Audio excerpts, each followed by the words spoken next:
প্রিয় বন্ধুরা, এখন আমি উপস্থিত আছি আমাদের বন্দরের মদনগঞ্জের পায়রা চত্বর থেকে শান্তিনগর যাওয়ার মধ্যবর্তী রাস্তা। এখানে দেখতে পাচ্ছেন এই জায়গাটিতে ময়লা ফেলার জন্য নিষেধাজ্ঞা দিয়ে একটি বিজ্ঞপ্তি টানানো হয়েছে যে এখানে ময়লা ফেলবেন না, বিশেষ দ্রষ্টব্য, ময়লা ফেলে অপমানিত হবেন। তা আমাদের অপমান বোধ খুব তীব্র। এই জায়গাতে ময়লা ফেলা হয়েছিল, নিষেধ করা হয়েছে। এখন আমরা কি করছি, এখানে আর ময়লা ফেলছি না।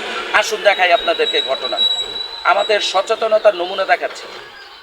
এই যে দেখুন, এই যে এখন এই ভালো রাস্তাতে ময়লা ফেলে, এই দেখুন আশেপাশে খেলার মাঠ এবং এই সুন্দর রাস্তাটিকে কিভাবে নষ্ট করা হয়েছে। তাহলে বলুন, এটাই কি আমাদের সচেতনতা? এটাই কি সচেতনতার নমুনা? ওখানে ফেলতে নিষেধ করেছে, এই ভালো রাস্তায় ফেলে আমরা এখন খুবই সচেতনতা দেখাচ্ছি, বুঝাচ্ছি আমরা সরকারি নির্দেশনা মানছি। ওখানে ফেলতে নিষেধ করেছে, এখানে ফেলে তার শোধ দিচ্ছি। কি দারুণ আমাদের অনুভূতি।